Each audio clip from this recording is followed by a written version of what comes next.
Hi everyone, it's Justin Blaney. Thank you for watching an Inkliss show today, and we're going to be talking about how to create more qualified leads for your business. We're really excited. We've got a great guest today. I'm going to give him a chance to introduce himself in a second. But what we're talking about is something that every single small business needs, and that is more qualified leads. So I hope that you're going to sit down with us for the next half an hour as we share some insights with you. And let's jump over to Mark. Mark, can you just tell us real quick about yourself so we know who we've got on the air with us? Sure. I'm a retired CEO. I started a couple of companies. One of them became the 58th fastest growing company in the state of Michigan, and the other was an internet startup that raised $20 million and went public. And I retired in 2005 and went to work for Vistage International as a chair. And Vistage is the largest CEO membership organization with 20,000 members around the world. And the members are all there for one reason, to learn to become better leaders. So I chair 5 groups, about 60 members here in Manhattan, of companies ranging from 5 million in revenue to 250 million in revenue from a diversity of industries, and been doing that for the past 10 years. Well, first of all, I love how you don't need to do this, but you are doing it. And from what I know of these Vistage groups, I mean, there's a lot of different organizations, but for somebody to have 5 groups and be managing those with that many members is quite an accomplishment in of itself. So it tells me something about the quality of the guidance and content that you bring to your groups. One of the reasons why I was excited to have you on Inkliss today. And, you know, as I introduced the show, I talked about the need for small businesses. I don't really like that word, but maybe privately held businesses from about 1 to 20 million. There's a common need among those businesses. They've got a great product typically because they're doing well. They've got a great salesperson because usually the business owner is one of the top salespeople in the company, and they know how to sell their product unlike anybody else. And they've got passion, and it seems like they have all the ingredients, but many times the one thing they don't have is more awareness. If they could just get more people calling in, more email leads for their salespeople, they could grow, they could get to the next level. And a lot of people go out and they just say, I'm going to hire a salesperson to help accelerate my company because I'm at a wall. I can't do any more. I'm a business owner. I need to grow some way. But they bring that salesperson in, and many of the people I know have been very disappointed by having that salesperson join. That person doesn't often last because they don't produce the results that they were hoping for. Because what they really need is more leads coming in, and the salesperson's job is more to close the leads once they do come in. Otherwise, you're talking about more of a hunter. So I want to open it up for you to sort of share your advice to companies in this size, as you've worked with very many of these companies and started several on your own. What is perhaps some of the best advice that you can offer in terms of getting those leads in the door, getting more awareness for you and your product or service? So it's a difficult question to answer because I think it's different for every kind of industry. And I agree with what you said. Is one of the reasons I see companies struggle or even fail is because they don't have a solid marketing system.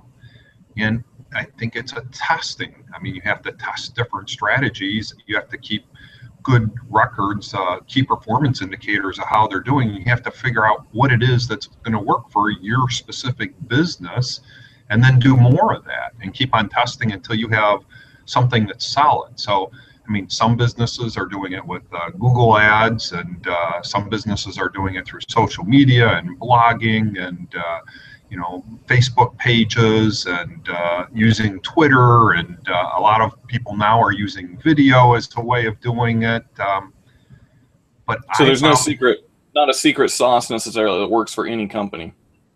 Yeah, there's no recipe that's going to work for everyone. I mean, for me, what I found that has worked is relationship.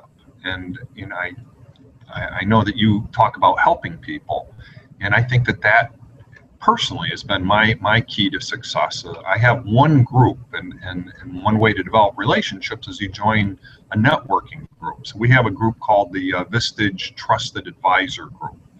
And this group consists of 20 service professionals. We have a CPA, we have an attorney, we have an insurance agent, we have a sales trainer, we have a marketing company. So 20 different people that don't compete with one another, and we meet once a month. And the purpose of that group is is to really be trusted advisors to the CEOs, but also to get to develop a relationship with one another. So they meet every single month in a group, and then they meet in small groups of 3 people, triads, in between meetings to get to know one another and make introductions to one another. And what I've seen is that it's those warm introductions that and word of mouth that really grow a business.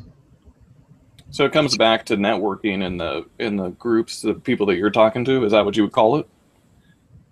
Yeah, I would call it networking. I think that's the common word for it, but it's really helping other people. I mean, for me, when I first became a chair in New York, I'd sold my company in Michigan to a company that was here on the East Coast. So I moved here and I didn't have a network here. I didn't know anyone here. But what I found is that if I was helping people, I gave free webinars, I gave free speeches, I would be a pro bono speaker, and I just was out there using what I had learned to help other people. That I don't know if it's karma or if it's just that people feel obligated if you help them, but I think if you give and give and give, that you're going to get back in return. Yeah, anybody that knows about Inkliss and my content knows how big of a fan I am of the concept of helping first, and I think you need to do it with a truly altruistic set of mind. If you're helping somebody with the idea that you're going to get something in return, then you're really making more of an investment. It's something different, and your motives could be questioned. So there's this interesting balance, because at the same time, you can just help anybody without any hope of ever getting anything in return, but that may not be the best use of your time as well. So exactly. How do you decide how to spend your time? When I first got here, I thought, okay, networking. Everyone says that you're supposed to do networks and cold calls. So I went to all of these events, Chamber of Commerce events, BNI events, and you meet either after work or a breakfast meeting, and you bring lots of business cards and you talk to people for like 2 or 3 minutes, and you have an elevator speech, and none of that worked for me. I mean, I collected lots of cards. I put them into my email marketing program. I sent them lots of emails over and over again. I LinkedIn with them. I didn't get anywhere. So I decided to create this Vistage Trusted Advisor Group and develop deep relationships with a core group of people, of 20-some people, and helping them. If it's an attorney and I have a CEO that has a legal issue, I say, I have a colleague of mine that's an attorney. He's not going to stalk you, but if you want a free second opinion just to see if your attorney is giving you the best advice, I would recommend you talk to him. And my agreement with my trusted advisors are that they will provide second opinions, and they're not going to charge a CEO for that. And if their advice is useful, it's not 100% of the time, but probably 2 or 3 out of 10 times they'll end up doing business with that person, regardless of what industry they're in. So you've created a stable of professionals, CPAs, attorneys, financial advisors that you know and trust, so that when you go to your other CEO groups, you have somebody ready that you know really well to refer. Is that the correct way to look at it? Exactly. So we get together, Vistage groups meet for the purpose of giving peer-to-peer advice. It's not I'm delivering content. I'm really facilitating a meeting so people come with their challenges and their issues and their problems and their opportunities and their difficult decisions, looking for an unbiased opinion. And so if it happens to be, an employee problem, then I can recommend either a human resource consultant or an employment attorney. If it's an insurance problem, I can recommend an insurance agent. If it's a sales training problem, I have a sales trainer, a logistics expert. I mean, just a whole variety of people that will provide a second opinion, provide free advice, will help them. And again, I think it goes back to your concept of helping. It's them helping that, and it has to be good help. I mean, it has to be help that they want at the time that they want it. Yeah. Well, there's a place for the old way of doing things in the advertising and buying Super Bowl ads and all that. But I think most of that is for the big companies that many of us in the privately held business realm, we just don't play in those waters. We don't have a $500 million ad budget. So we've had to struggle to find a different way of doing it. And I think many people have found that by offering something everybody does this to some extent, a free consultation. But really, if we can formalize how we offer something and strategize, maybe put some strategy around it, so we're not just doing it, whatever kind of comes to us, we do, but we have a strategy around it that we are optimizing. I think you said that at the beginning of the conversation. It's not just about doing things, it's about trying different things. But then when you try 2 or 3 different things and one works better than the others, you've got to adjust your path and do more of that, right? And then you can optimize that a little bit. Is that a correct way of looking at it? Yeah, one of my clients right now is in a trade show for the last couple of days, and he gets a ton of leads at this trade show. I mean, he'll get probably enough leads from this trade show to fill his pipeline for the entire year. But, he has to follow up with them. He has to, not just stand there, collect cards and not do anything with them. I have another member that did a trade show, spent a lot of money to go to this trade show. They got zip, nada. I mean, so it works for some people. This vehicle works for some people, but it's not guaranteed to work for everyone. I have some members that give speeches. They give workshops or seminars, like 2-hour talks.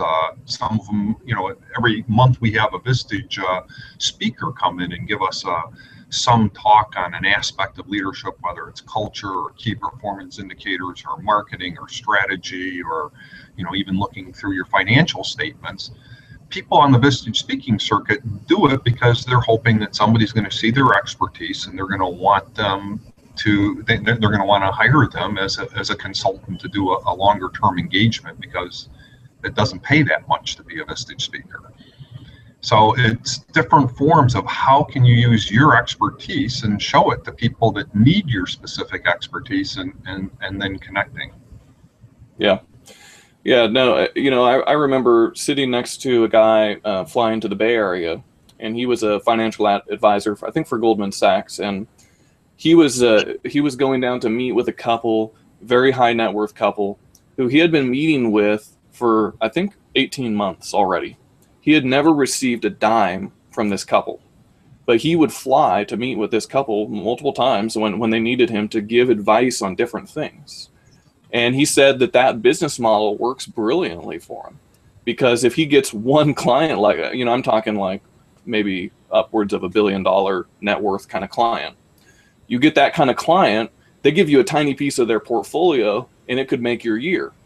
And so it just depends on what your business model is. And for some people, it makes sense to make that kind of investment because you could literally, ride that client to the moon. Other people need to do it differently. But I think the core principle that we're talking about of finding some way to help your target market is universal. It's just, how do you apply that in your specific context? Is that what you would say? Yeah, absolutely. That's what I would say. I mean, one of the things that every business needs to figure out is what is their cost to acquire a customer.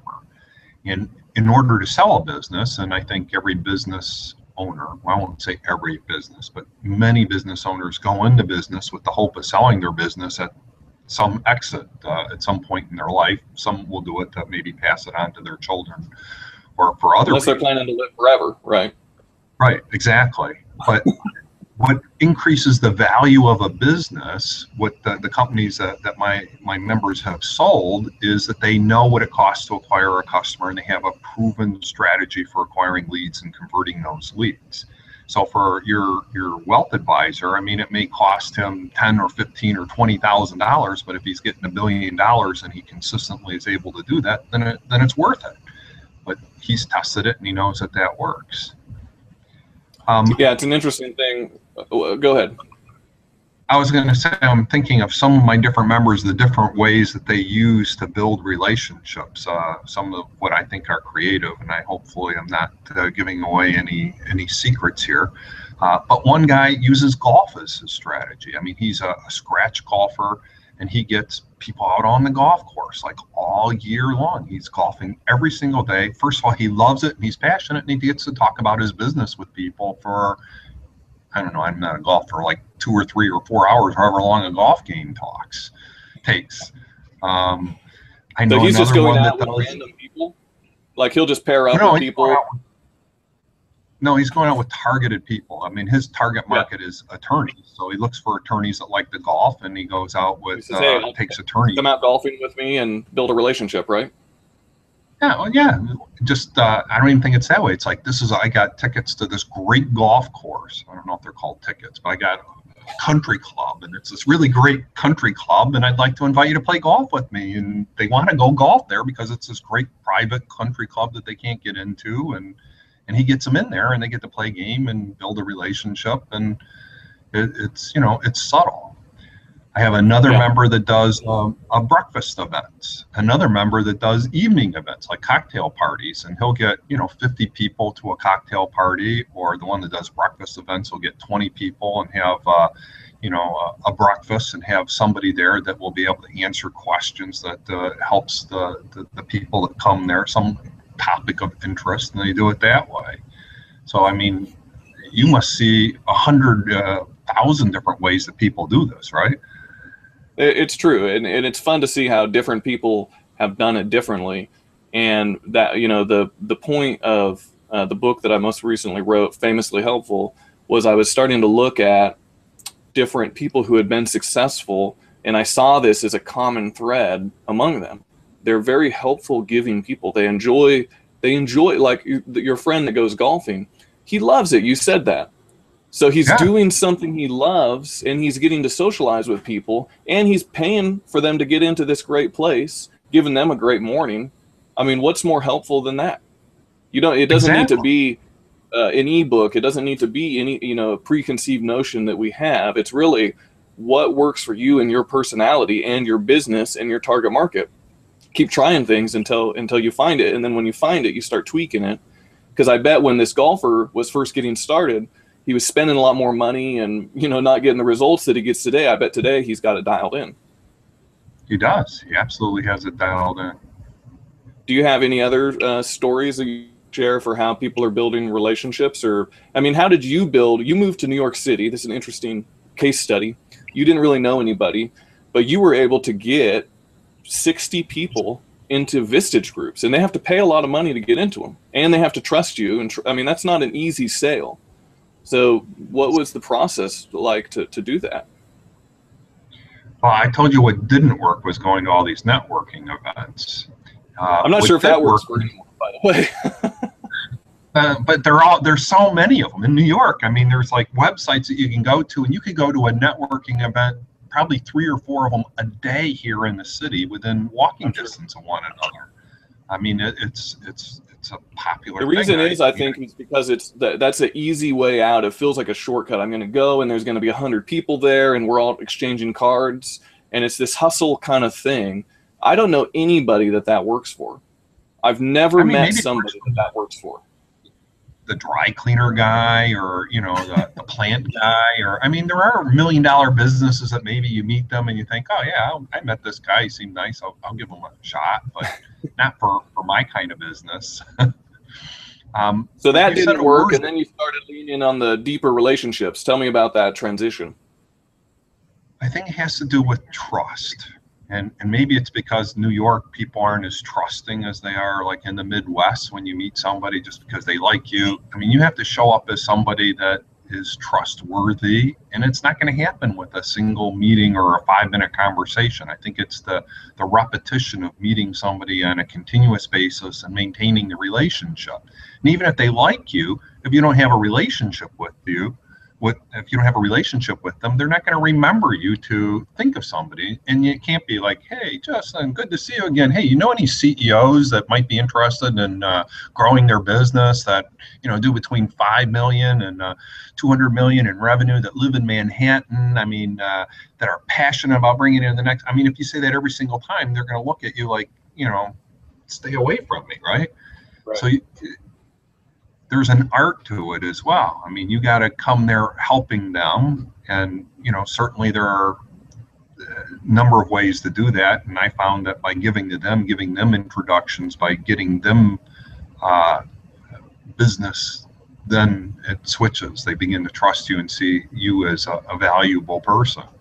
So the first 10 were the hardest, and then after that, those members start talking to their friends, and it begins to grow exponentially once you get rolling. But getting the plane off the ground takes all the energy, and that's the hard part.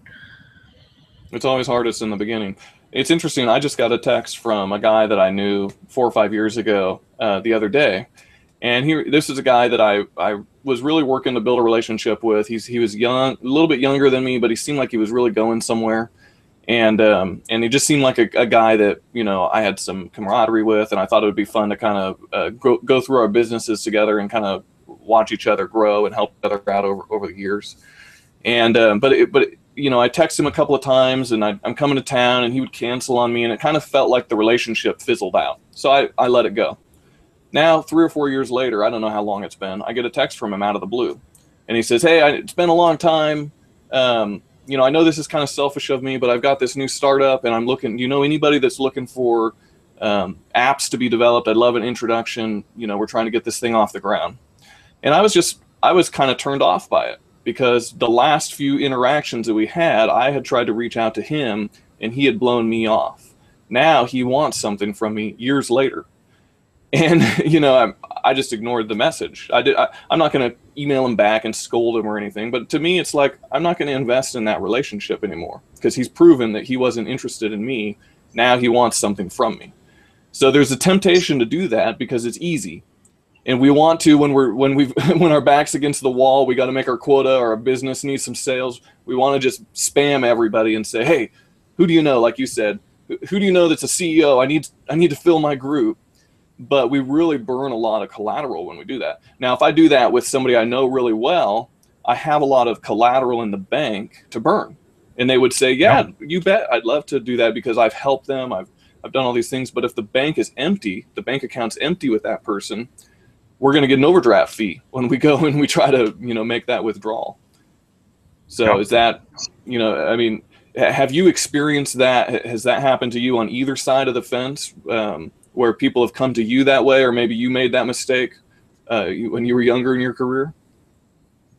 I certainly made the mistake when I was younger, because, you know, that's what I was doing at first. That, and I even did some cold calling, which is another strategy that didn't work for me. I mean, it might work for some people, but it's certainly calling CEOs, even if you get through to them. And we had different strategies on how to get past the gatekeeper to get through to the CEO. And having an elevator pitch, and this was when you were trying to start your Vistage group? Right, when I was starting my Vistage group. In my, you know, what's interesting about that is that what's interesting about that, though, is that you were a successful person at that time.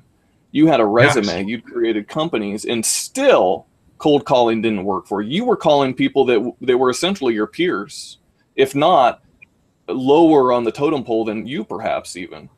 And it still didn't work for you.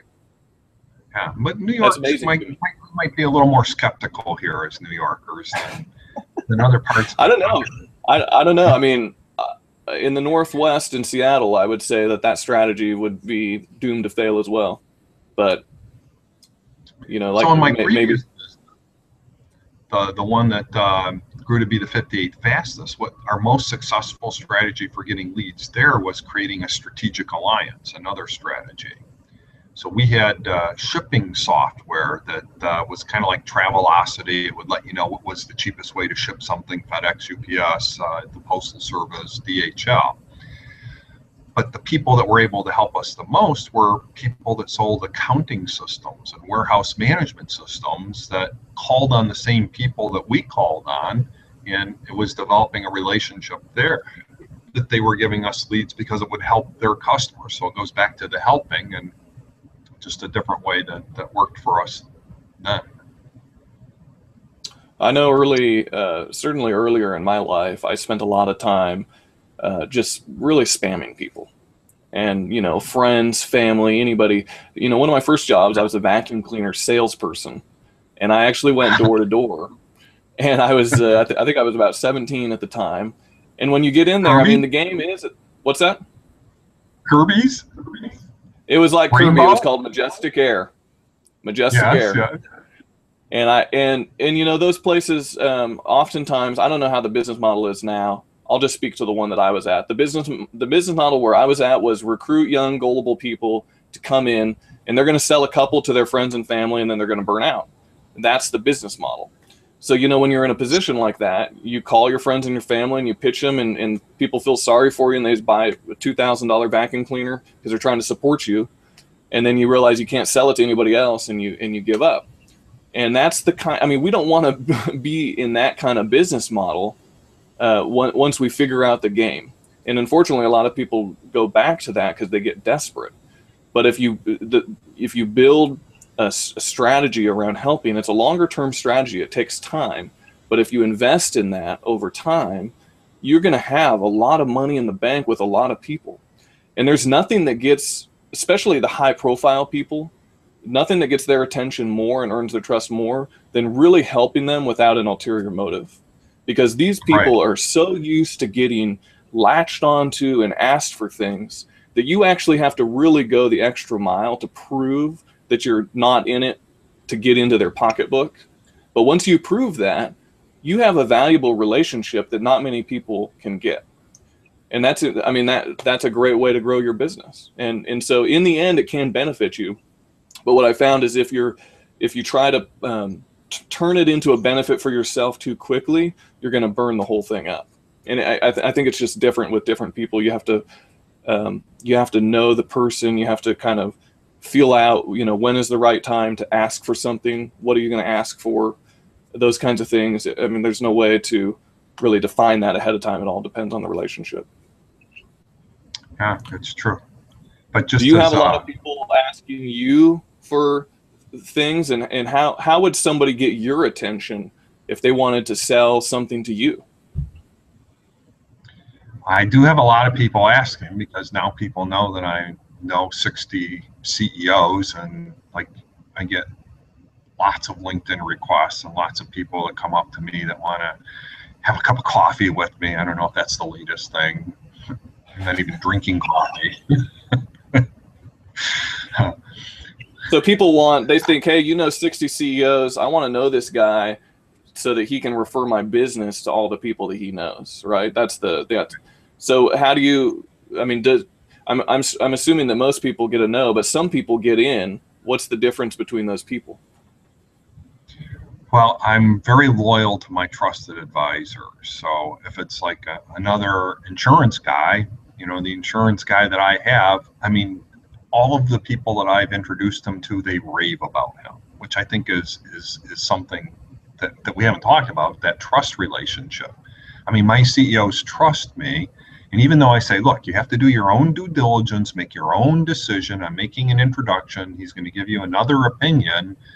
But when I hear back from them a thank you, that's what I want to hear. I mean, I have in the past introduced people that said, why did you introduce me to that guy? He did a horrible job. I mean, that's the worst thing that could happen to me. So you got to have competence, and you got to have a quality product or service that you're offering. And just as an aside, I started out selling Vulcan fire alarms door to door. So they would take us in a van. And we had a little story on how a fire could start in your home. You had 4 minutes to get out of that fire alive. They would drop us off like at a local home park, and we would go door to door to door to door to door. I mean, we didn't have any place to go until the van was back to pick us up, like at the appointed time. I guess we all got to pay our dues, right? Somehow. Yes. So it was family and friends, and then door to door. But I think. How long did you last in that job?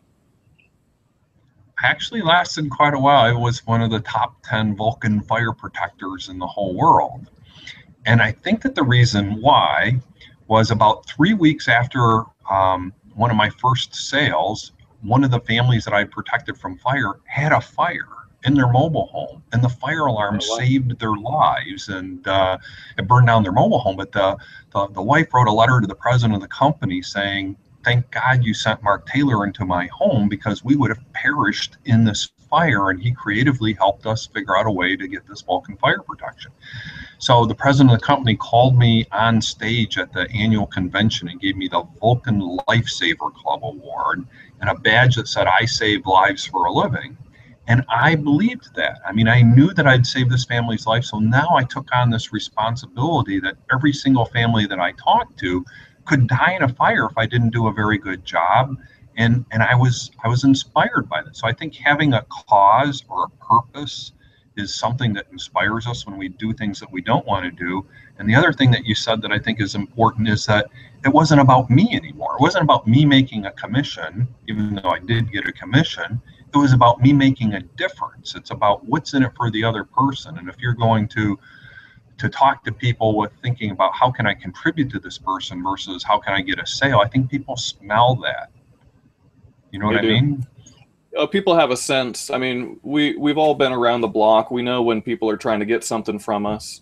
Some people are more skeptical or more in tune with that than others. And the higher up you get on the ladder, the more skeptical you tend to be, because you get a little jaded, because even people who seem nice at first, you find out, oh, they really just wanted to sell me a new car or whatever it is. And so you can get burnt a couple of times.